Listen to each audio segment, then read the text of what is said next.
So I'm kind of going on my own here. Can you hear me okay, Lucas? I'm hoping that audio is working fine. Okay, good. Thanks. All right.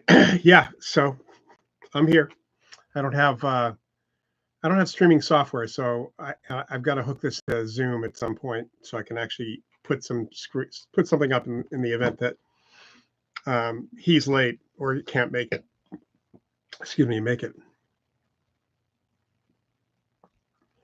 So it's just me right now. I thought about holding up a card or something like that. We'll just wait for folks. But if you got a question, I'm happy to, Hey, Karen. Obviously, I don't have the countdown going right now. My producer is missing today.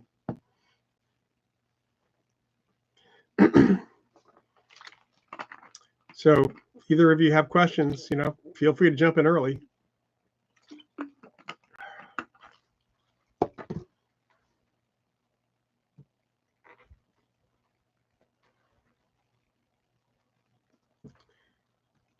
And I'm guessing most people will be coming in as we get close to the actual start or after.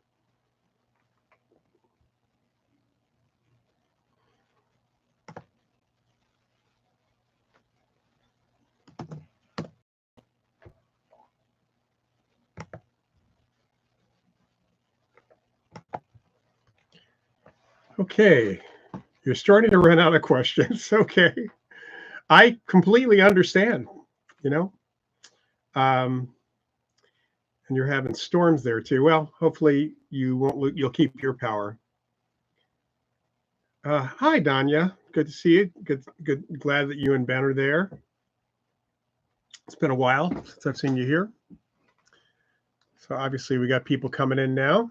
I see that there's a bunch of folks. So we can officially start even though it's a little bit early. I know some people might be missing the first couple of minutes, so they can always watch the replay. Hello, Ms. Tammy. It's only a couple of minutes early. As I was explaining earlier, if you look at the chat, my producer has electricity issues today. So I just had to get in there. So do I believe in ghosts? Of course. But, we call them apparitions. Yeah, I guess, if you use the word ghost in different places around the world, you're going to get different understanding what that is. So from the perspective of someone who has died or can be a living person who is appearing to those of us who are alive, typically we're talking about deceased people who are still conscious, have a personality, and they haven't moved on to the other side, which is different than spirits who are projecting themselves back that mediums speak with. But yeah, I certainly do believe in that kind of thing, especially since I've had some cases where it was in my face, let's put it that way. And in one in which I was walked through multiple times. So I've had encounters of my own. I've never had a visual sighting, even a smell, an olfactory kind of experience. So kind of hard for me not to. And of course, that's when you are talking to people in a field of science, you can ask if somebody believes in something. You can also ask, what's your opinion about the evidence? Because there can be a difference between a personal belief and the evidence itself and what that says and what the conclusions happen to be. I mean, that's good science, actually. That's why there can be some very religious people who work in very non-religious areas of science, and the two might be in conflict. Certainly biblical stuff is in conflict with physics in many respects, certainly with history. So you can have both. You can have somebody have as a belief and also has an opinion for what's going on, just based on their knowledge. And they may have no opinion. They may just say, the jury is still out, which is okay. Technically, if we're dealing with a skeptic, a true skeptic would more likely respond to the jury is still out.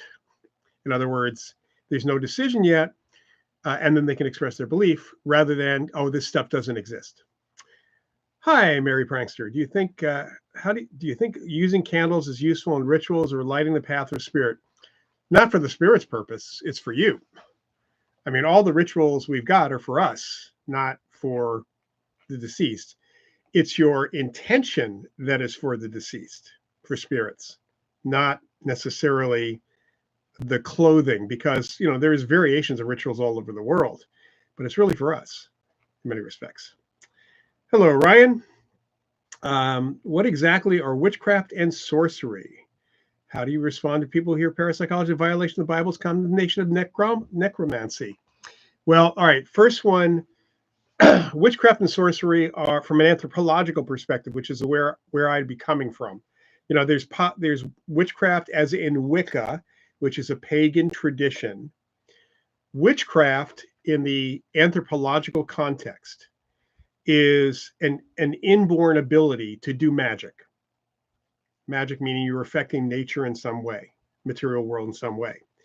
Sorcery is learned. Witchcraft is, I mean, you may have to learn your abilities, but witchcraft is inborn. Sorcery is a learned thing. And neither one of them carries with it, even in the anthropological world, a good or bad label to them. It really depends on the context in which somebody's doing something. You can be the most powerful person in the world and only do good and still have somebody say that you're evil, as we see in the Superman movie that is out right now, unfortunately. And we're seeing a lot of stuff on the web, which is really bizarre, but about that movie. Sorcery, if you take the voodoo religion by itself, there are two different kinds of sorcerers. There's a Hugan, who is the voodoo priest who can do sorcery, voodoo magic. And then there's the Bokor, who is an evil bad guy. So he's like the hitman of voodoo in that respect. So it can be both. When people ask me about the violation of the Bible's condemnation of necromancy, the actual one instance in the Old Testament that people keep on referring to is about fraudulent mediums, not about necessarily actual mediumship. There are interpretations, typically when people say it's the Bible says it's evil, it's like, well, the Bible also says things like you should never have pork. That's not allowed. You should not have shellfish. That's not allowed. You shouldn't have meat and dairy at the same time. I'm just talking about dietary things. All those things, bad. You're supposed to stone people for being adulterers. Well, we don't see that happening, thankfully. Things change. Attitudes change, belief change, and the Bible is from a very particular part of the world with traditions written by anonymous writers and edited significantly over time. And the King James Bible does not match up directly with the Bibles that came before it because divorce needed to be allowed. There's just all sorts of versions of things that are out there. There are many versions. So, whose Bible are we talking about in that sense? Lewis Black often kind of talks about the fact that the Old Testament is not the same as the New Testament at all. And there's a lot of stuff in the Old Testament. I mean, really, the Old Testament, you have to dig for finding demons in the Old Testament and the devil and all that stuff. It's there in allegorical stories, but it's the angels you got to be afraid of, not demons in that sense. So I don't worry about it. If they say they can believe whatever they want to believe, that's it. What are your thoughts on? I have never heard of. Okay, let me back up. The only instances in the New Age world, not in the parapsychological world, that we've heard about with people consciousness switching bodies have been what were called, and they're not common these days. They're much more common in the 80s when channeling was very popular. Walk-ins. So a walk-in is the person in a human body typically has a soul agreement. This is what was explained to me by one of the walk-ins, by the way.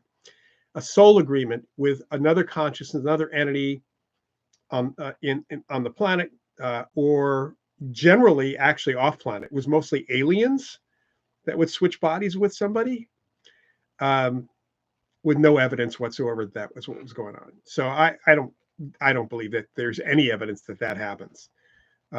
except in the movies and TV shows. I will not provide spoilers for Superman.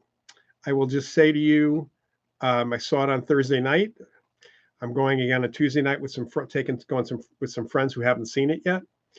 As a Superman fan and a comic book fan, it's a great movie. Is it perfect? No, but it's close to perfect. And if you were a fan of the Justice League or the Superman cartoons in the 90s and 2000s, you're going to love it. It's a great movie. Acting was great. Crypto was great, of all things. All right.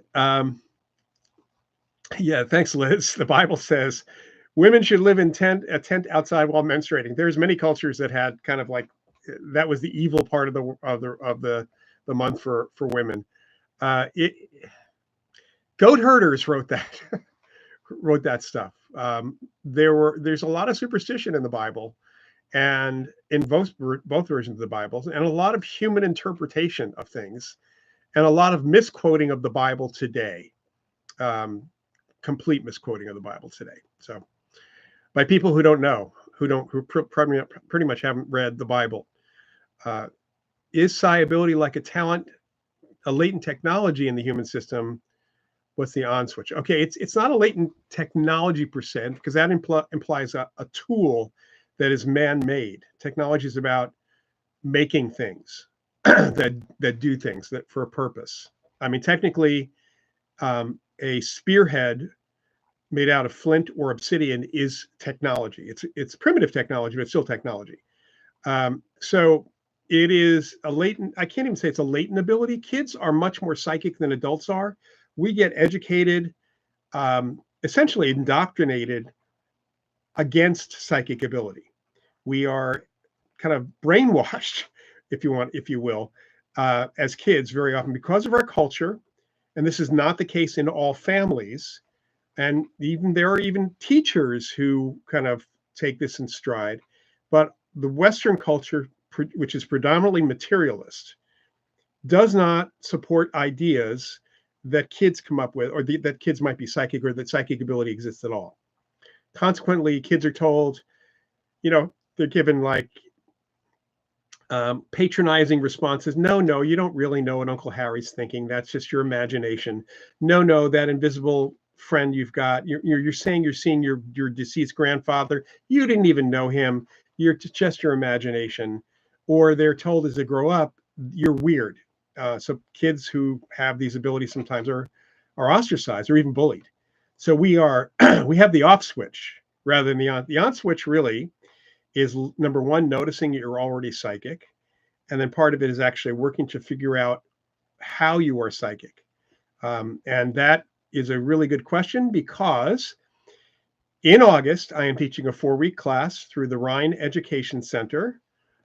The courses are actually now up on the Rhine site. I'm putting that in the chat right now. My course is called Developing Your Intuition, which is really developing your ESP. And it's about ways, just let you know, this is based on not only the research in parapsychology, but also on my work with a number of psychics over the years, psychics and mediums. So it's pulling the science and the practical together into exercises and things you can do to figure out how you're psychic, or what, in what direction you would be psychic. Since not everybody has the same aptitude for certain talents or applications, just like with artistic ability. It's just not the same for everybody. So this is really kind of turn them on, but also to learn how to turn them off if they get a little too much for you. So that's one of the courses that's being taught. It's a 4-week online class. For those of you who haven't taken those Rhine classes, they're recorded. So if you can't attend the live class, you can watch the recording the next day.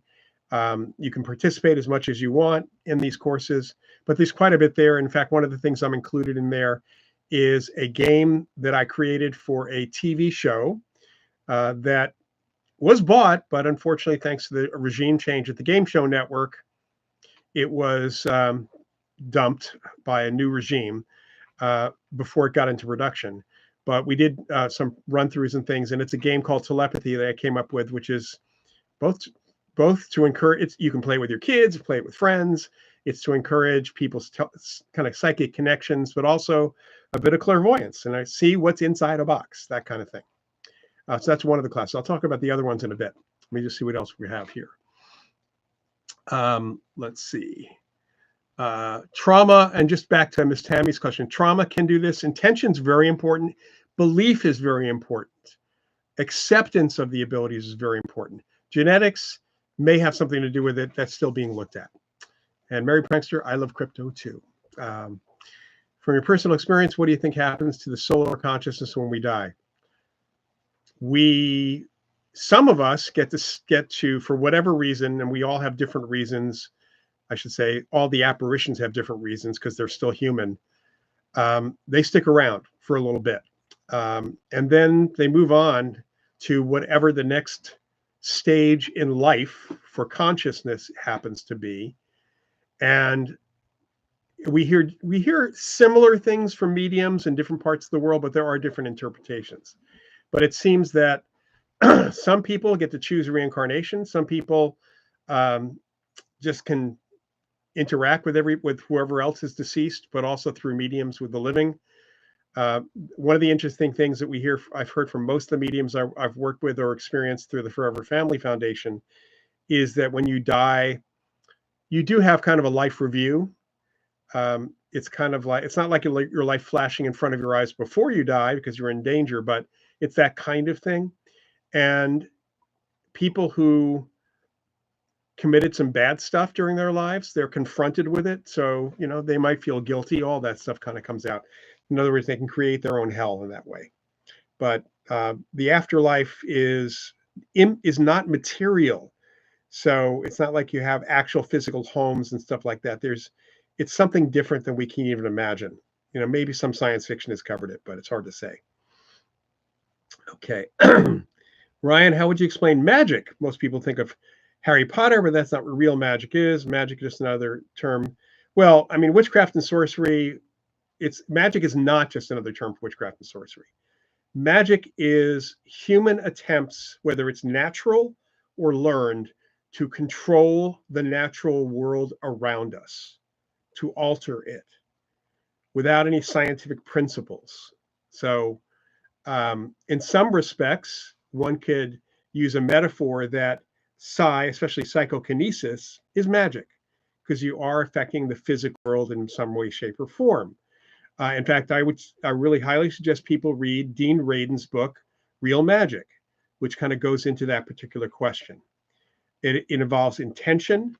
Psychokinesis is something that we all have in us to some extent, but again, there is an aptitude. In other words, how good our superpower could actually be for that. But witchcraft and sorcery terms we never use in the field.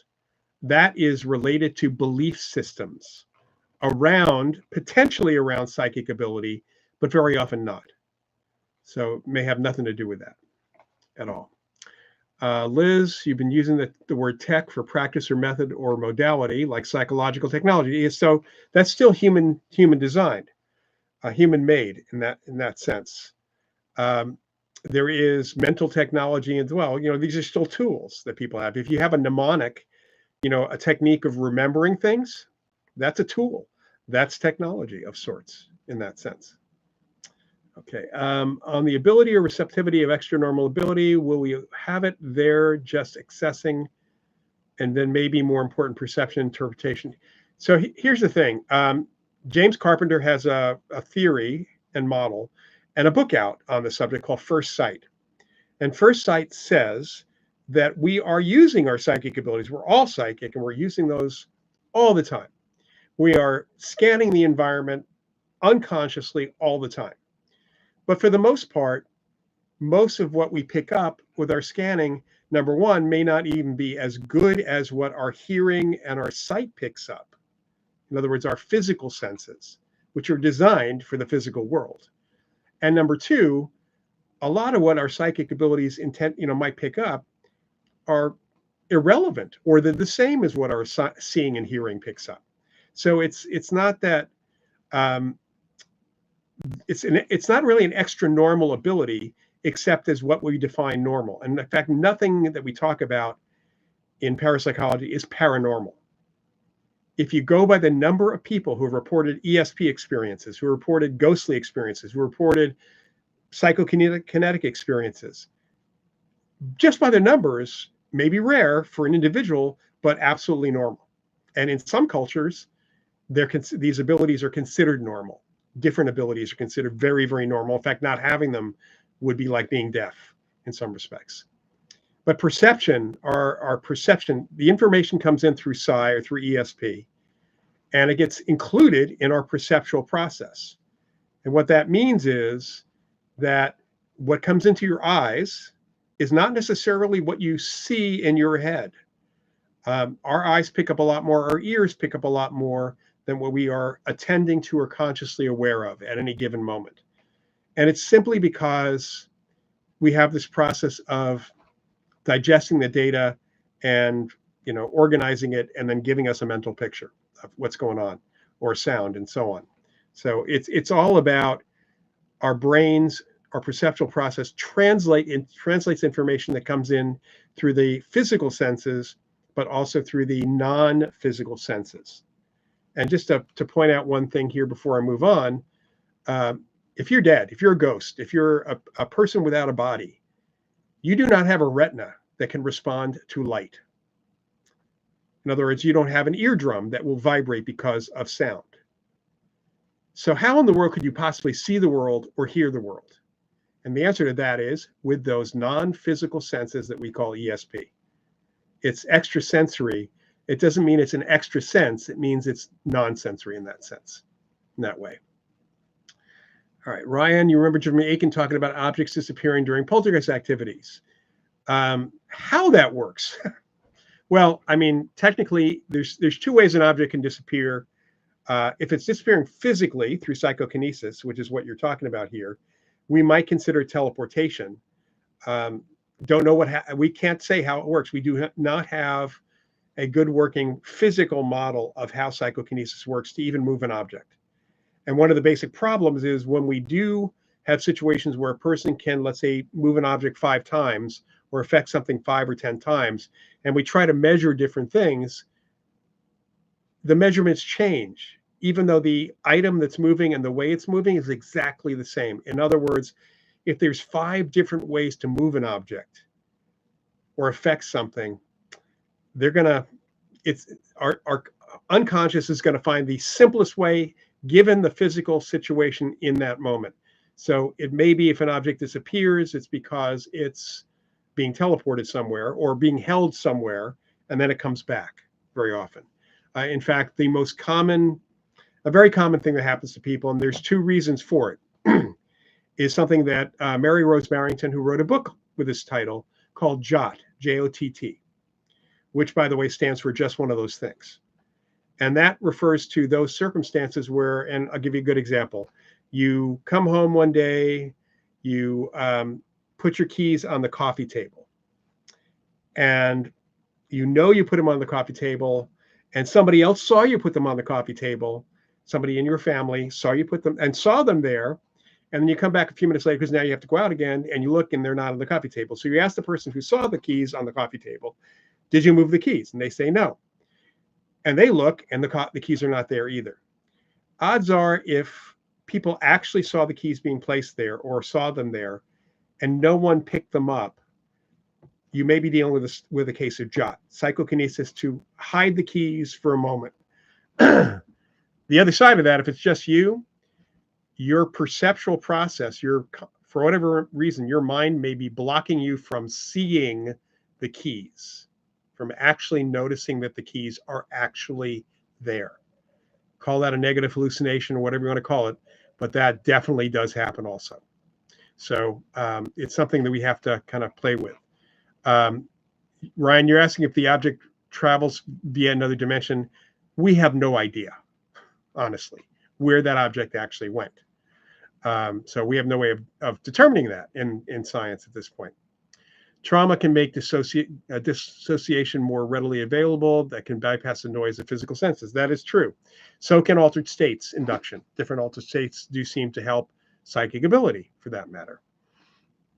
Liz, magic is purposely affecting reality. That is correct. That's, that unless it's magic gone wild, so to speak. Do you think a symbolic system can hold power if it's built from pattern and meaning rather than belief? Well, there's going to have to be intention and belief that the pattern is real. So it may not be built from belief, but the person who's using the pattern is using intention and belief being very important to psychic ability as well. That can have an effect. In fact, there are rituals around the world where people do use patterns or just ritual movements or lighting candles or incense. And those are the things that they believe will help them open up for whatever psychic thing that they need to do, or magical thing for that matter. Physical senses override the other for survival, and then it's just what a salient. That is absolutely correct. Yeah. You don't want to be distracted by something. And if we were scanning, which Jim Carpenter thinks is the case, even before you walk into a room that you've never been in before, or one you have been, you're scanning ahead of yourself as well. But if there's nothing that we need to know, and even if we do need to know something, we tend to ignore it. I have experienced times where I've got this feeling like I shouldn't go somewhere or just even step into a building at some point for whatever reason. I have no idea why that is. So I'll sometimes wait until that feeling goes away and then walk in. If I had walked in when I had that feeling, I might have tripped, something else might have happened, might have slipped on something. I have no idea what that was, but I've learned to pay attention to that. It's my unconscious telling me something's going on. It's that gut feeling in many respects. Can you speak briefly about dreams that come true? Sure. Work-related, such as a police officer. So a couple of things. Let's start with dreams that come true. Those are called precognitive dreams, generally. And I have a book out, which you're welcome to pick up from Amazon. It's in an ebook, Kindle book, and actually I think the publisher boosted the price of the Kindle books. You might as well buy the paperback. It's called Psychic Dreaming. And one of the sections is about precognitive dreaming. It's the most common form of precognition, or knowing the future, that we see in people's reports of such things in parapsychology. One of the things that's important about psychic dreams in general is that when you wake up and you remember that dream, you recognize that the dream felt different. This is what I heard from people in surveys. I knew the dream was different. I knew the dream was special. The dream felt realer than real. So typically precognitive dreams they may have some metaphor to them, but they tend to be very realistic also. Not, some representational thing that most dreams happen to be. So the thing about psychic dreams is that you have to kind of learn to recognize that they're different, that you have to remember your dreams to begin with.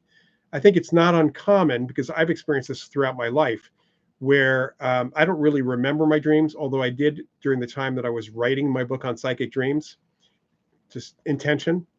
I don't keep a dream journal, so I don't remember them much past. I remember some things, but I've been in situations where I get that sense of deja vu, and then all of a sudden I remember a dream I had. In other words, comes rushing back to me. And I know it was a dream. I remember even possibly when it happened. And I also know what's going to happen next. I've had several times where it hasn't been lately, but over the years, I have freaked my friends out because I knew exactly what they were going to say because it was in the dream. And it came rushing back. And, I will just, as they're saying things, I'll say the same thing. So it does. It's kind of fun. But the other side of that you're asking about is police stuff. There's something called the Blue Sense. There was an old book, not that old, but from the 80s or 90s, called The Blue Sense by Marcello Truzzi and Arthur Lyon, about police. It's about psychics working with police, but also about police experiences. And when a cop has an experience about the future or about where he should be or she should be because a crime's going to go down, that can come from a dream. It can come from just a sensation. That's often called, or has been called by police, the blue sense, because cops are called the boys or the people in blue in that way.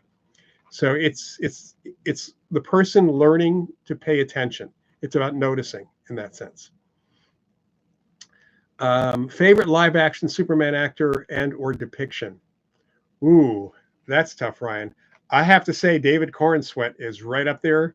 I loved Christopher Reeve. He embodied the character at the time. He certainly looked the look.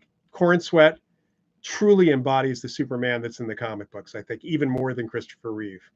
But I also have to go back to Kirk Alyn, who was the actor who played Superman and Clark Kent in the two movie serials, the old time serials from the 40s. Um, those are great. I've watched those multiple times. Even a really good actor playing Lex Luthor in that as well. So, but at this point, I will say David Corenswet, partly because the way James Gunn wrote him, and also from what I've seen of his interviews and what I've read about him, he embodies the character and he made a number of decisions. The reason he's wearing the briefs is because David Corenswet insisted on it. And it had to do with not wanting to scare kids, which I think is great. So he kind of walks the walks, talks the talk as well, it seems. Um, let's see, Liz, I say use your illusion symbology works according to your belief. That's good. Easier to go with what the physiology doesn't reject or has to relearn. A ritual can be like a permission slip. That is true. And actually going to altered states. You know, some people, meditators, do much better with psi than others, but there's various forms of meditation. And you got to find the right form of meditation that's going to work for you, for that matter, if you want to meditate. Regarding resorting to the use of medium to contact someone, how do we know that we're not interrupting their rest or worrying them, so to speak? Oh, that's easy. They won't answer. I think Kathy Nadal that question because she's with us. But one of the things you have to remember, or just know, if you go see a medium, and a good medium will tell you this, it's not dial a spirit. You can put the word out. The medium can put the word out that you want it, that the client wants to speak to their late uncle Fred, and someone comes through, not Fred, but someone else comes through from the family who's deceased, because Fred either wasn't available or didn't want to talk to you. So you're not disturbing them in that way. So I wouldn't worry about that too much.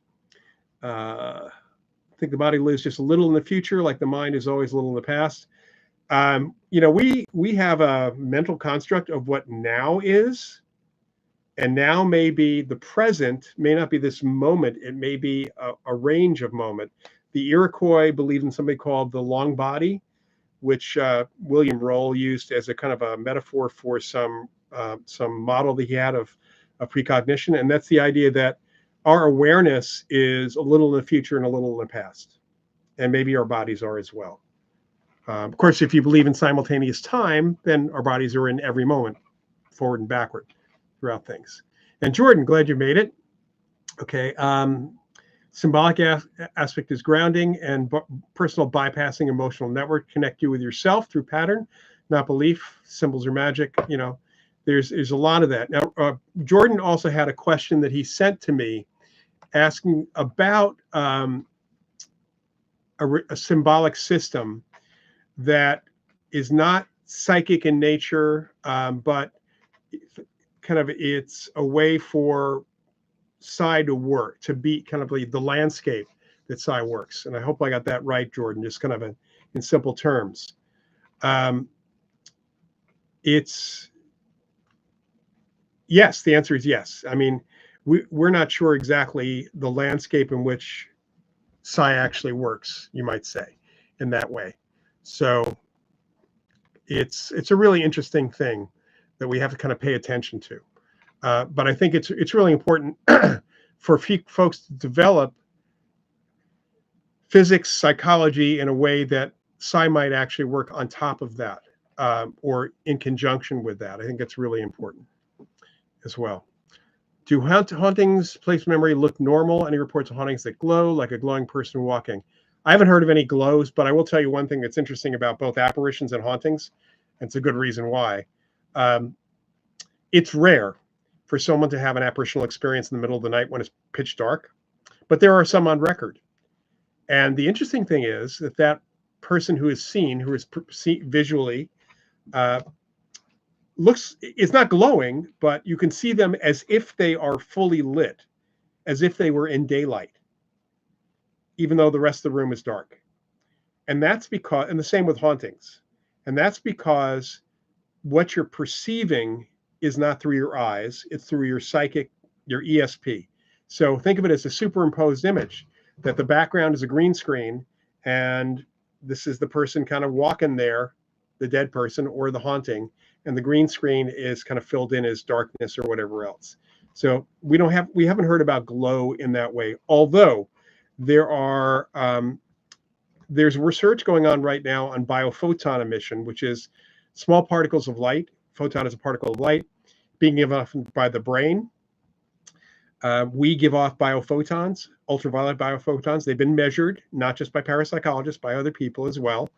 And the research that John Kruth is doing at the Rhine Research Center on both biophoton emission, he's mainly working with healers, people who are either energy workers or are psychic healers in one shape or form, and also with some martial artists and folks. And the idea kind of came to him looking at some Renaissance art and some other art where you'll see a saint or some person, holy person, with a halo or a glow around their head.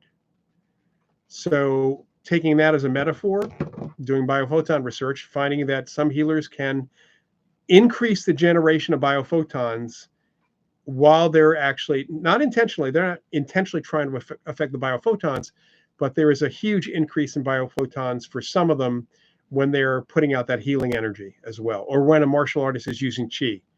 So that kind of glow may have been perceived. In fact, when people talk about seeing a human aura, that may be a form of perception that becomes part of our visual perception, either the magnetic field around a human being or something else that is given off by a human being. So it may just be that that person's brain is translating what it's picking up energetically in a visual signal, for that matter. All right. It's all just interpretation, allows you to believe. Yeah, that's good. Okay. And Jordan says, tends to rely on a more psychology, parapsychology blend. Yeah, I'd suggest bringing in other things as well. Tina, Corin Sweat, like Christopher Reeve, they both graduated from Juilliard. My uncle Larry, who was a director of a soap opera called Love of Life, actually, I can't say he gave Christopher Reeve his start, but Christopher Reeve was on Love of Life, along with John Voight and a whole bunch of other people as well. So he knew Chris Reeve before Superman at that point. And thank you, Kathy, for confirming my comment on Dial a Spirit for that. Do I meditate? No, I don't. I haven't found the need to clear my mind, to relax. I have other ways of doing that. I used to annoy people in relationships years and years ago, especially one in particular, because she'd ask me what I was thinking, and I wasn't thinking. I was just observing looking around. So I had no verbal narrate. I can turn off my narration pretty easily, although sometimes those earworm songs pop in my head as well. And I've not found meditation, at least not a lot of types of meditation, not been helpful for me. I tend to fall asleep instead. So there are other meditative practices. Listening to music can be meditative. And if I really need to get in an altered state of some kind, one of the things that I use, because it affects me, is didgeridoo music. I found many years ago, that those low tones, and for whatever reason, I think it affects my brainwave pattern. So that's meditative for me. And some other music is meditative for me as well. Have apparitions given any indications of how they perceive time? Yeah. Interestingly enough, they don't seem to perceive time the way that we do, unless they're not paying attention to it. Let's put it that way. One of the cases I've had for years, and had multiple psychics and mediums working with the apparition there at a place called the Moss Beach Distillery, south of San Francisco. This is a question that came up a bunch of times. And the response typically was, we asked, like, do you go to sleep when nobody's around? Or what do you do? And she said, I don't really care about time. I'm not really aware of it. I'm aware that it's night and day, because you can see, um, perceive that's happening. The physical world, you can perceive people being active, but the passage of time is very much connected to our physical bodies in many respects as well. Let's see. Oh, hi, Brian. Enlightenment or illumination are literal terms. Yeah. And Liz saying, I love didgeridoo. Yeah, you know, I've been trying to, I've got a didgeridoo I brought back from Australia. I just can't seem to get it down. It's really cool looking. So I have a big one, but I'll, I'll pop on a CD or some MP3s that I've got of didgeridoo music, for that matter.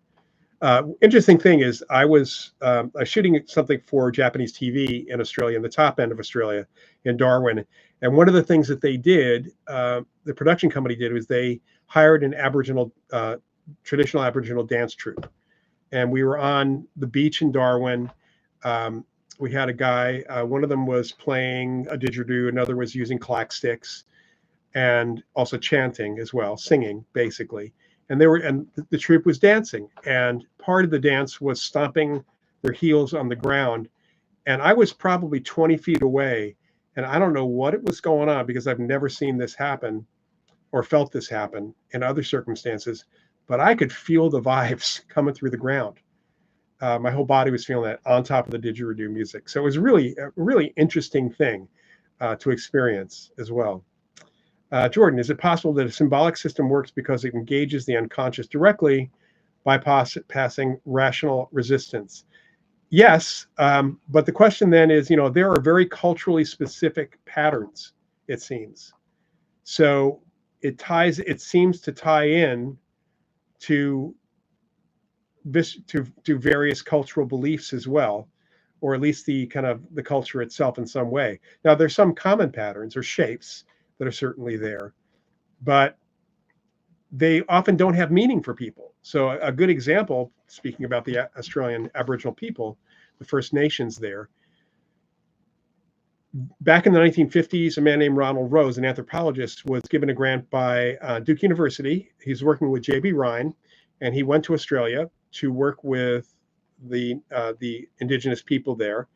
And part of it was just because there were stories from anthropologists about Aboriginal telepathy and kind of just different demonstrations of psychic ability, which frankly they consider not extrasensory at all. That's all part of their life.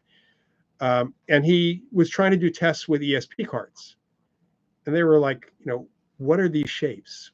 They have they don't even, we consider them neutral shapes in parapsychology, which is why we use them, but they couldn't even relate to them in any way, shape, not even a circle for that matter.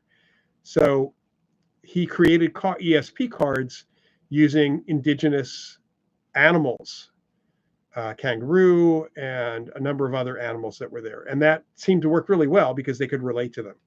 So environmentally, the environment you grow up in and the culture, well, the environment affects the culture growing up or developing, but that can also affect your perceptions to some extent. I have a didgeridoo from Australia. Circular breathing is not so easy. Yeah, I've tried it. I just can't do it. I assume, Liz, you were going to get a didgeridoo. You have the feeling it's harder for females. I've seen women play a didgeridoo. So, I don't know that it's any more difficult for anybody. I was told that if you could play a flute, you should be able to play a didgeridoo. And I've seen a lot of women playing flute, including Lizzo. So I could not even try to play a flute at this point. So you should be able to do that. How are mediums and psychics vetted? You see a sign in your town advertising a psychic. There's no vetting for those people. We do vet, I should say, certify mediums. The Forever Family Foundation actually has a sort of mediumship testing program, and one could conceivably test psychics to see how good they are. But the problem is that you have to develop a test that does not allow for sensory leakage, for prior research, And then more importantly, mediumship is a very specific ability, so it's easy to test for that. I could test a remote viewer, somebody who can do remote viewing. But if somebody's, I'm a psychic, my first question is going to be, what can you do? Because some psychics can read people. Some psychics can do psychometry, hold an object and talk about the owners and where the object came from. Others can predict the future. I mean, there's all sorts of different abilities, partly in my class coming up. It's one of the pieces of the class. And, you know, if somebody says I'm an artist, it's like, what kind of artist are you? Because a lot of people who are singers call themselves artists. Musicians can call themselves artists. And then there are people who do art that call themselves artists.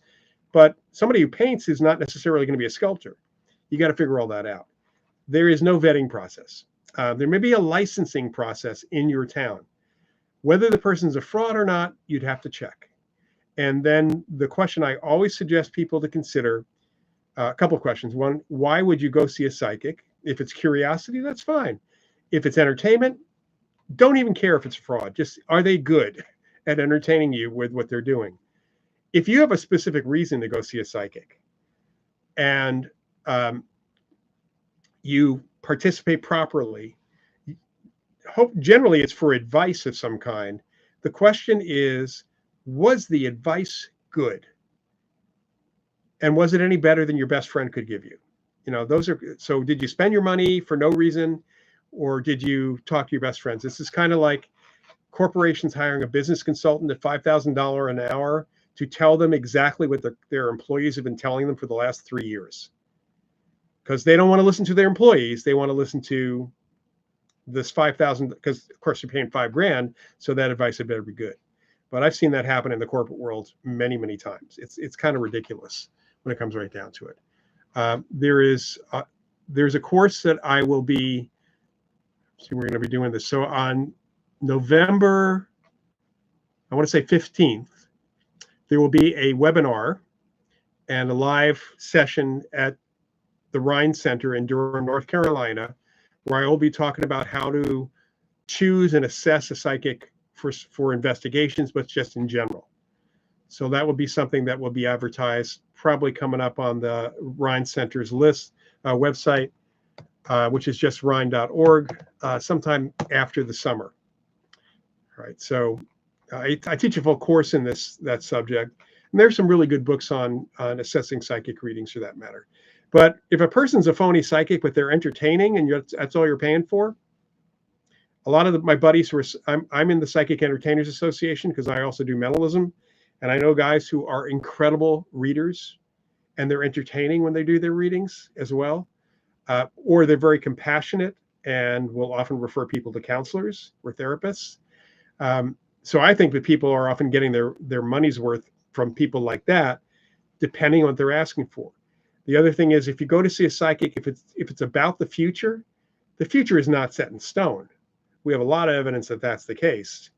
And consequently, if you're going to see a psychic and you psychic's a fraud because they gave you a prediction and it didn't come true,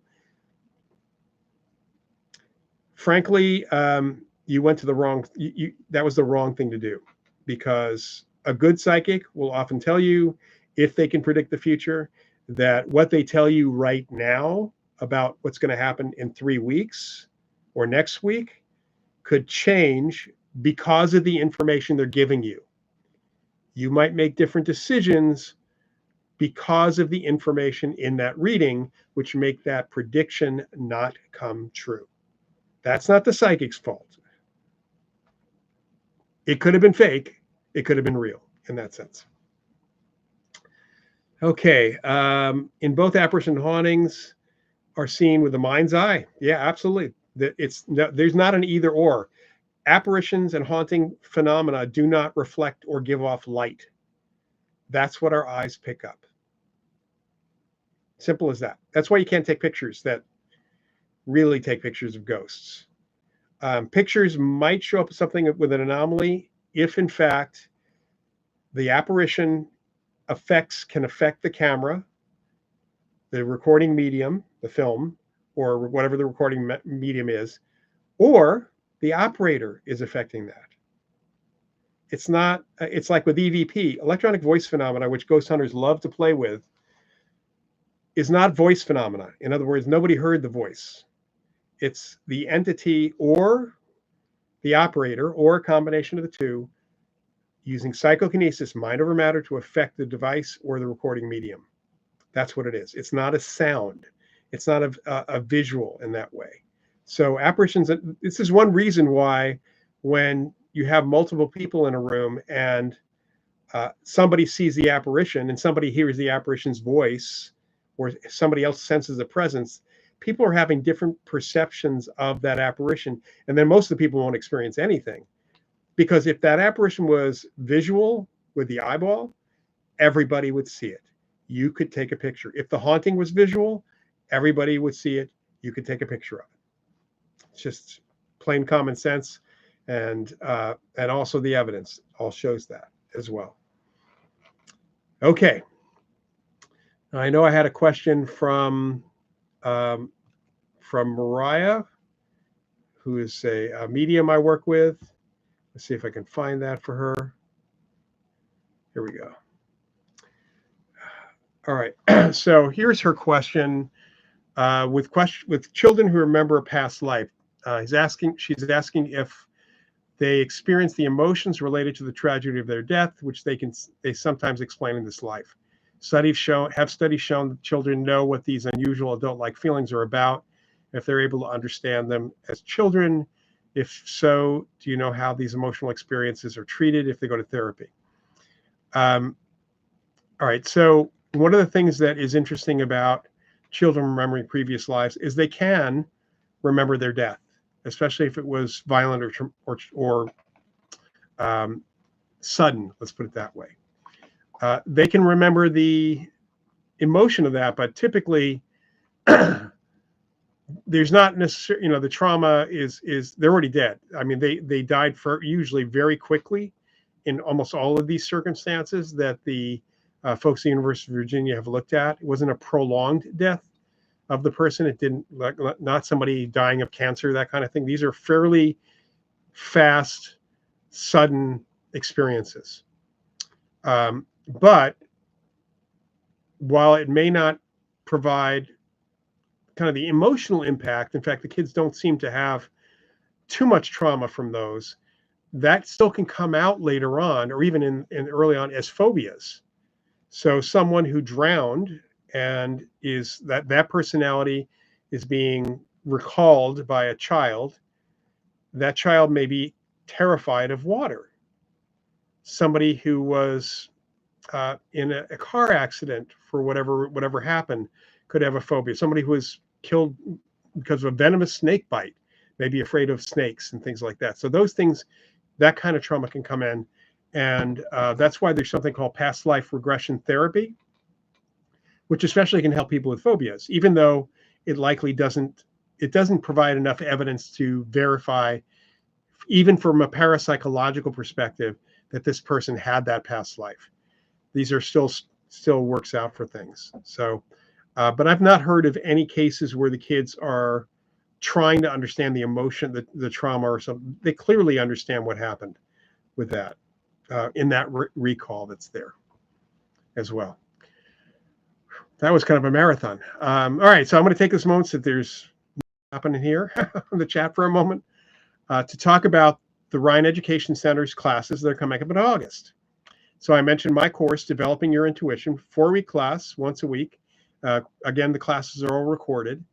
I provide a lot of information and exercises to figure out what kind of psychic ability you might have, or how to work on them, how to practice them, how to develop them. I include a remote viewing experiment. I talk about that game I developed for the Game Show Network, which I call Telepathy, which I played with friends, and it can be a lot of fun.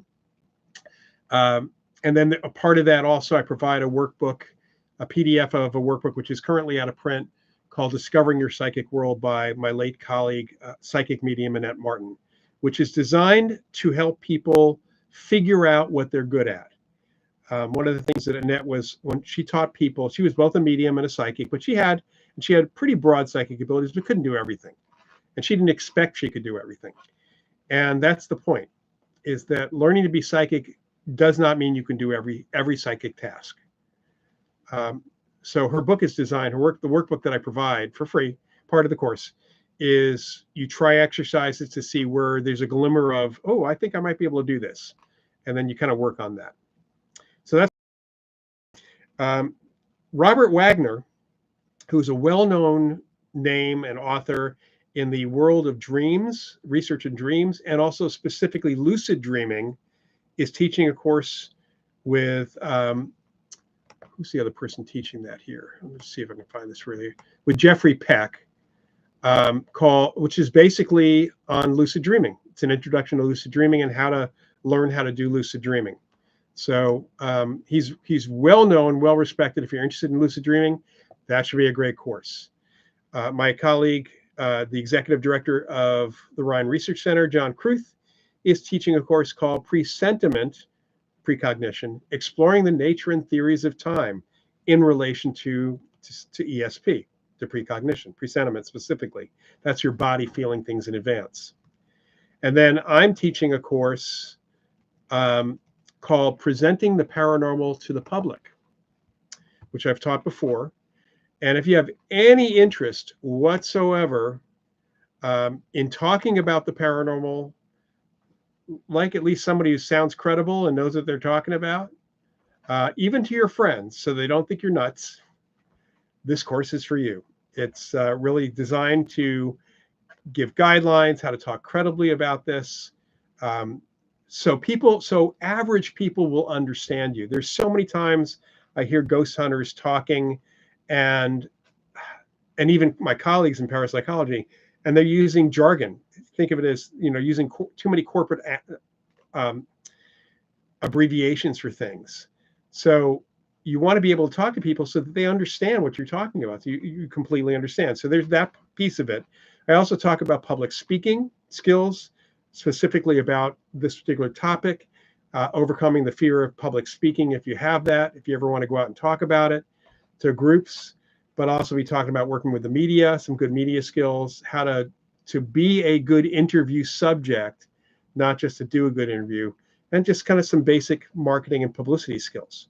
So if it's whether you want to write a book, whether you want to speak to people, or just want to talk to people who you know about the subject, maybe you want to teach workshops or something like that, this is a great course for you as well.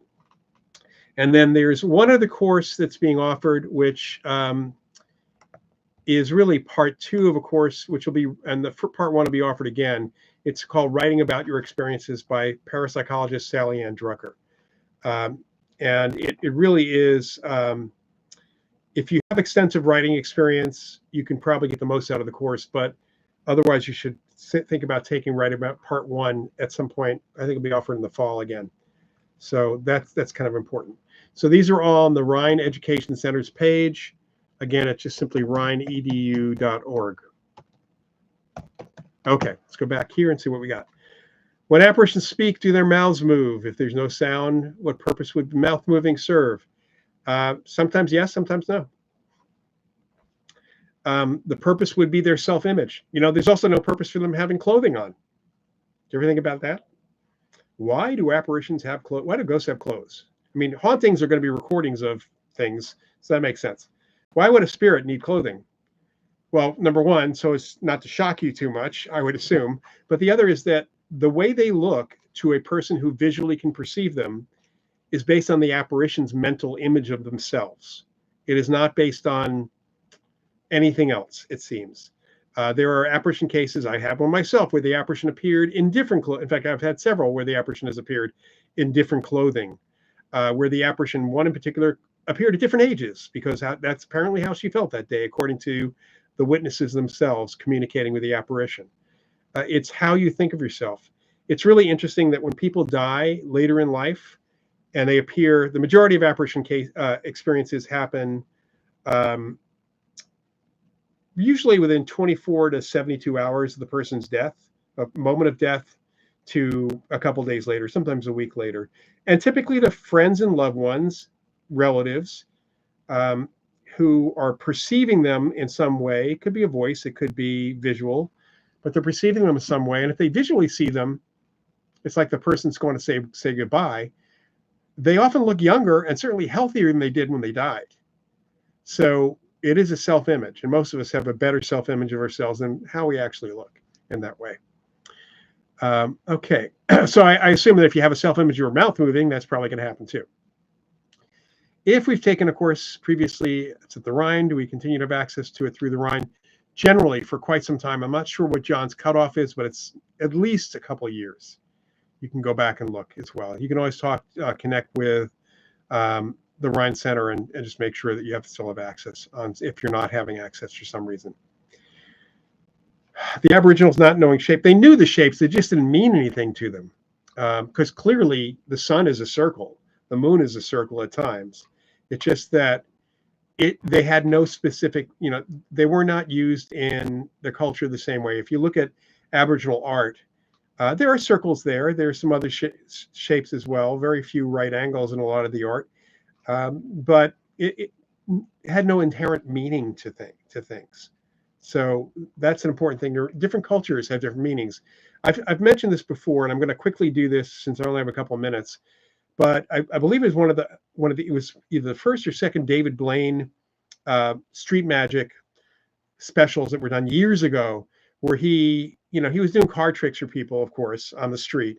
He went down to Brazil and he actually started trying to do card tricks for a group of Yanomami people in the Amazon jungle, and they were looking at him like, it's like, what are you doing, dude? It was almost like, and they could tell what he was doing. They could see his movements and all of that, just like a little kid can see through sleight of hand because they haven't learned the rules yet. Then he did pretty much the exact same motions and movements with a stack of leaves from the trees that he pulled down, and they were blown away. They did not see because of a different context. And I've done this with magicians. A card trick with sleight of hand shown to a group of magicians, maybe not total pros, they'll know what the trick is. A friend of mine taught me this trick. I did it with tarot cards. He did it with playing cards first. When I did it with tarot cards, they were like, that was, it's like, Lloyd, it's like, how did you work? How did you do that? We know you don't do sleight of hand. I learned a little sleight of hand for that, but that's pretty normal. We have binders on. We learn to perceive certain ways. We have expectancies of how things perceive in that way. So Jordan, they have their own art, and I wouldn't call them hieroglyphs. Their paintings represent often different elements of the dream time or the real world. So it just really depends. Any ideas how to greater grow your concept and adapting more of a broader symbol base? Yeah, I'd say do some cross-cultural research. There's plenty of stuff in anthropology around symbology that's there. And, cross-culturally, I think it's a really good thing. And for those of you into magic, I got to recommend a book for you. All right, so this book came out several months ago. It's reasonably priced. It's only about $40 some odd considering the size of the book. It's got a very dumb name, The Moon and Serpent Bumper Book of Magic. It's by Alan Moore of Watchmen comic book and other fame, and Steve Moore, not related. And this is one of the best books on consciousness and ritual magic in the Western world that I've ever seen. It's a huge book, fully illustrated. There's even some comic strips in it as well. Really, even Moore's introduction about consciousness is absolutely amazing to me. So this is a book, if you're interested in ritual magic in the Western world, this is a great book to buy. It's again, the title and the kid holding a tarot card, I think is pretty funny. You can see this, the wand is actually, an Asclepius, his wand. Hermes, it's probably the wand that Hermes used. Anyway, we are so Lucas, you have that. Yeah, it's an absolutely beautiful book, and I pick it up. I've read it in sections here and there. It's got a lot of stuff in the tarot.